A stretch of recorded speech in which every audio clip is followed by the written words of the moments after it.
Ils auraient beaucoup de mal. Pir Vilayat Khan, maître soufi en Occident, cité par Jack Cornfield dans Après l'extase, la lessive. Nos pensées n'ont d'effet sur nous que si l'on y croit. Êtes-vous prêt à voir le monde différemment? Sur le chemin spirituel, il nous est souvent dit que nous sommes prisonniers, esclaves dans la souffrance, dans l'illusion, et que nous avons la possibilité de nous libérer, de nous éveiller, d'être en conscience et de trouver la paix inconditionnelle. Même si tout cela est vrai, nous ne sommes en vérité prisonniers que d'une chose, nos pensées, et plus exactement, celles auxquelles nous croyons. Ce sont elles qui donnent naissance aux émotions, et celles-ci troublent le corps physique, pour qui toute pensée est réalité.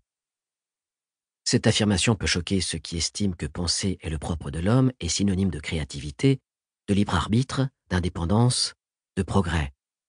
C'est vrai, mais seulement en partie.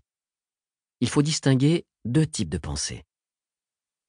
La pensée mécanique, automatisée, qui se déverse en flot continuel comme « il faut que je pense à acheter du pain »,« j'aimerais bien prendre des vacances »,« oh, la belle voiture bleue », etc. La pensée mécanique est celle que nous subissons tous au quotidien. Et l'autre type de pensée, celle de pleine conscience, qui nous enseigne la voie spirituelle. Nous vivons dans un monde moderne, à une époque héritière du « je pense donc je suis » de Descartes, qui nous pousse vers la valorisation de l'ego et renforce son lien avec la pensée. Mais si je me libérais de mes pensées, qu'en serait-il de moi? Ai-je une identité? Un moi qui ne dépende pas d'elle? Cela amène à définir pensée et conscience. Être. Voilà un point crucial. Être n'a rien à voir avec le fait de penser. La pensée apparaît dans la conscience, mais n'est pas la conscience. Je peux donc être sans que cela dépende de la pensée. Je pense, donc je suis, n'est donc qu'une affirmation relevant d'un certain niveau de conscience, celui de l'identification à ses pensées. Et lorsque j'avance sur la voie, plus je pense, moins je suis. Pour aborder cette nouvelle conscience de soi, il nous faudra définir des termes nouveaux. La vigilance, le mental, l'ego, la présence à soi, la pleine conscience, l'éveil. Ils nous conduiront à un niveau de conscience plus élevé, nous permettant de vivre plus pleinement notre quotidien. Mais il est un autre écueil.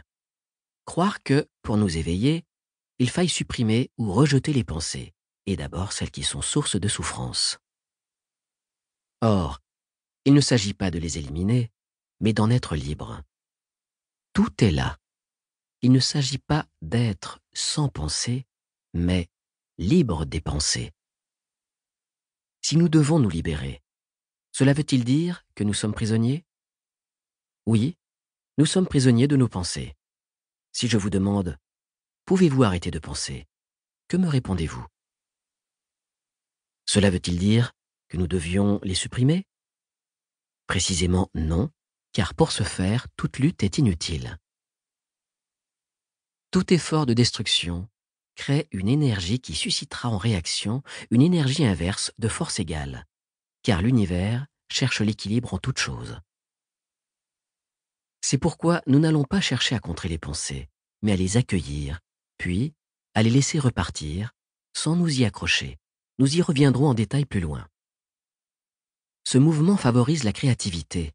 Il est le reflet d'une pensée neuve et fraîche, issue d'un espace intérieur précisément plus vaste que le mental seul. Il laisse de côté la pensée qui nous assujettit à nos croyances, à nos émotions, qui restreint et sclérose cet espace intérieur. Se libérer des pensées ouvre cet espace intérieur. Nous pouvons aussi percevoir différemment l'espace autour de nous, désormais libre de toute interprétation. Ce que nous pensons de telle personne, de tel événement, sur le passé, le présent ou l'avenir, est-ce vrai? Est-ce la réalité ou simplement ce que nous pensons de la réalité? Peu à peu, nous pouvons cesser de croire que nos pensées sont la réalité. Nous allons développer un état de conscience ouvert à la fois à ce qui se produit en nous, autour de nous, la vigilance.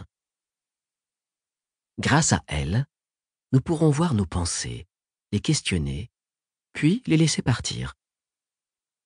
Grâce à elle aussi, nous verrons qu'au-delà de nos pensées demeure la conscience une, et par là même, la paix. Alors, comment nous y prendre? Comment nous libérer de nos pensées?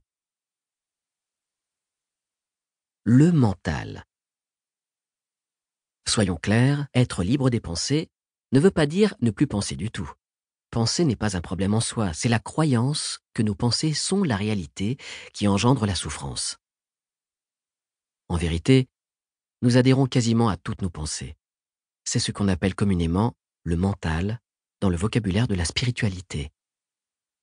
Deux aspects sont à retenir. Nous prenons nos pensées pour la réalité.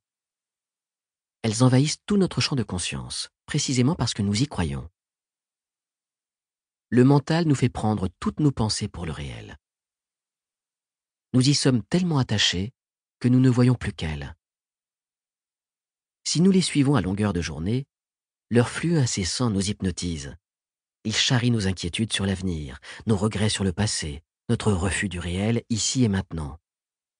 Toutes nos pensées nous exilent de nous-mêmes. Nous ne voyons ni le monde ni les gens qui nous entourent, mais seulement ce que nous projetons sur eux en permanence et de façon inconsciente, et ce, sur toute chose, y compris sur nous-mêmes. Prenons un exemple concret. En réunion, une personne vous regarde avec colère. Vous le prenez pour vous. Mais en fait, ça ne vous concerne pas. Il est arrivé au bureau avec cette colère qui perdure alors qu'il vous regarde. Cela vous touche, vous interprétez cela et en tirez hâtivement des conclusions fausses. Il en va de même à longueur de journée avec votre patron, votre conjoint, avec vos projets, etc. Vos pensées interprètent le monde. Elles l'interprètent dans l'instant même, mais aussi pour l'avenir. Avez-vous pu observer que nous nous attendons à ce que telle ou telle chose se produise selon ce que nous pensons et prévoyons? Si vous êtes vigilant, présent à vous-même, vous pourrez déceler ce mécanisme des pensées. Les pensées mécaniques, répétitives, non conscientisées, fabriquent des scénarios en permanence. Afin d'illustrer le fonctionnement typique du mental, examinons l'exemple suivant. Vous êtes en pleine nuit dans un jardin. À la lumière de la lune, vous pouvez voir se dessiner dans l'herbe la courbe d'un serpent enroulé sur lui-même. Immédiatement, la peur vous envahit. Vous imaginez déjà qu'il s'agit d'un serpent, qu'il va vous mordre. Est-il venimeux? Peut-être vais-je mourir, seul dans cette forêt? Mais il est sur votre chemin, et vous ne pouvez reculer. Que faire, vous demandez-vous? La peur est déjà là. Mais, la lampe torche en main, vous continuez à avancer doucement, prenant garde de ne pas le réveiller car pour l'instant, sous la pâle lumière lunaire, vous n'avez deviné aucun mouvement. Au bout de quelques minutes, n'en pouvant plus, vous braquez votre torche sur lui. Et là, stupeur, c'est une corde épaisse, enroulée, posée à même le sol. Votre illusion s'effondre, votre peur se dissout dans l'instant. Ce n'est pas un serpent, mais votre mental y a cru, et votre corps aussi. Tout le fonctionnement du mental est là. Vous prenez une corde pour un serpent, vous êtes dans l'illusion, et celle-ci fait naître en vous une multitude de pensées angoissantes et les émotions qui les accompagnent, peur, colère, etc. Les sensations physiques suivent, car le corps réagit immédiatement à tout message du mental, qu'il tient pour vrai. Pourtant ici, tout est faux. Il n'y a pas de serpent. Tout est illusion. Les prédictions, l'enchaînement des pensées, tout est erroné. Vous pouvez parfois tenir compte de vos pensées, mais pas les prendre pour la réalité. La différence est cruciale. Il ne s'agit pas ici de s'interdire de penser rationnellement, d'imaginer un danger qui peut exister, mais plutôt de vérifier si le danger potentiel est réel, en braquant immédiatement la lampe sur lui. L'identification d'un serpent déclenche un réflexe naturel de survie qui nous en éloigne.